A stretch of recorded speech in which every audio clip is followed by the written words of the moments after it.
Hello Sagittarius, Sun, Moon, Rising, and Venus Signs. Kamusta kayo? Sana po'y nasa mabuti kayong kalagayan. Welcome back po sa Star Tarot. At kung bago kayo dito, welcome din po kayo.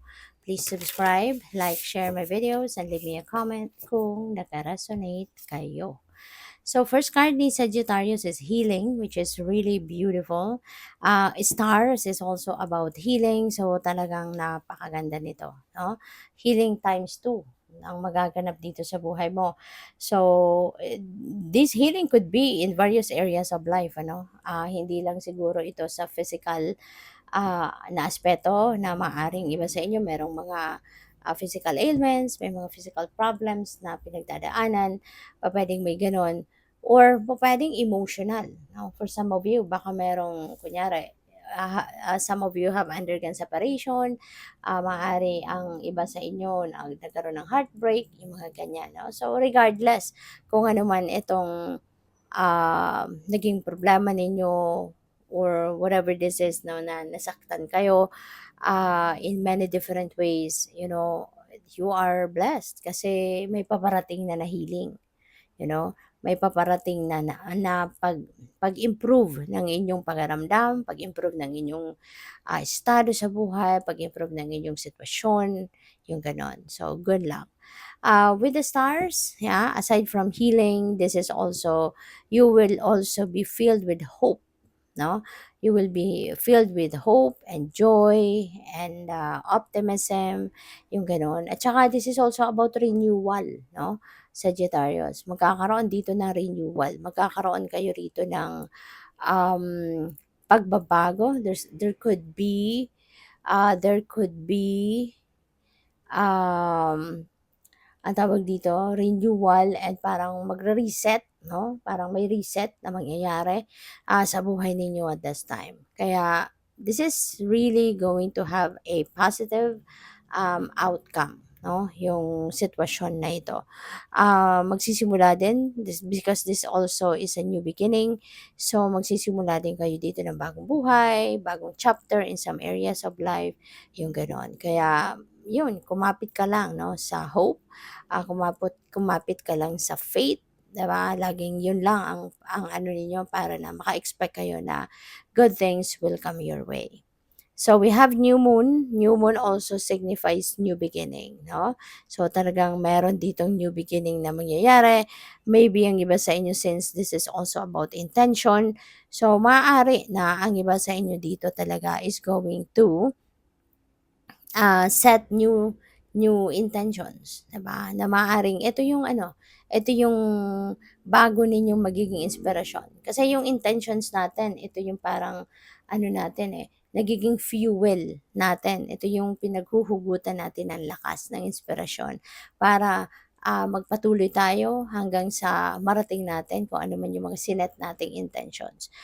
Yung mga goals natin, yun. Kaya good luck sa iyo.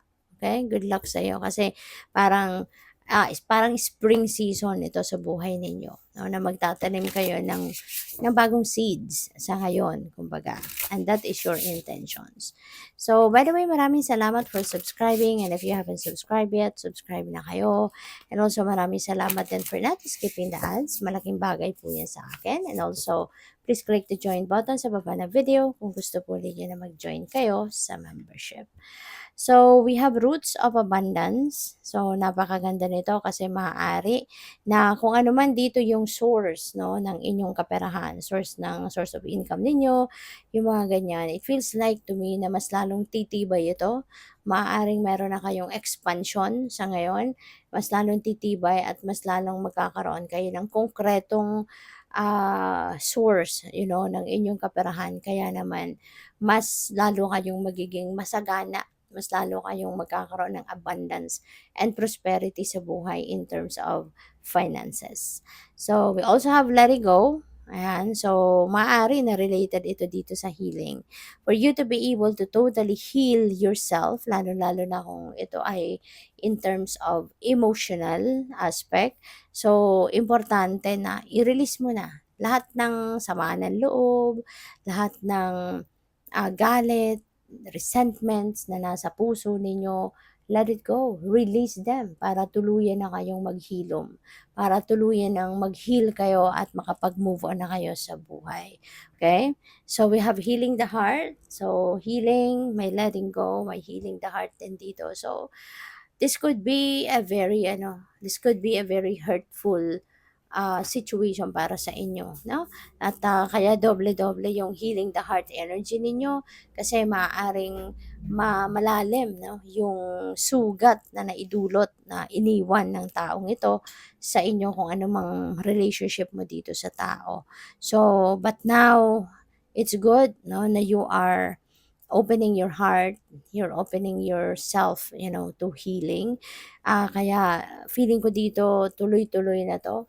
Tuloy-tuloy na yung pagbangon ninyo sa buhay, tuloy-tuloy na yung paghilom ng inyong mga sugat. So siguro you're going to stand on your toes na uli sa ngayon.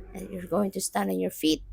Yan, para na tuluyan na kayong lumakad patungo sa pagbabagong buhay. No? So, maari talaga na at this time makaka-recover na kayo sa mga sama ng loob na ito na naidulot na kung sino man sa buhay nyo. So, tingnan natin kung ano pa ang ganap. And by the way, yun nga, maraming salamat for subscribing, okay? Kung hindi ko pa nasasabi. So, we have the merchant, self-worth, and trade. So, maaari na ang iba din sa inyo dito, baka magbi-business, baka you are starting a new way of life. You are also starting a different, venture. At baka ang iba sa inyo, hindi na magtatrabaho, maaaring kayo ay magre-resign na sa inyong regular job at para mag-put up na kayo ng sarili ninyong negosyo. So, pwedeng ganun din ang ganap. At saka, this is also, reminder para sa inyo, Sagittarius, na alamin din ninyo kung ano yung inyong halaga. Na maaring related yan dito sa let it go and sa healing the heart, no? Kasi maaari na mas marirealize ninyo kung ano ngayon yung worth ninyo, no? Kaya siguro kayo hindi na kayo hindi na magpapatagal pa, hindi na magpapatumpik-tumpik pa, and maybe you are ready now to move on, 'di ba? Kasi bilang pagpapahalaga mo din sa sarili mo, sa pagkatao mo, kaya marirealize mo din dito na hindi mo kailangan, 'di ba, na mag-stay forever diyan sa kung ano man ang heartbreak na nangyari sa inyo. So, what else? We have the vengeance, overcoming slides, and a choice. It's definitely a choice, 'di ba? Yung feeling ko dito, ang iba sa inyo,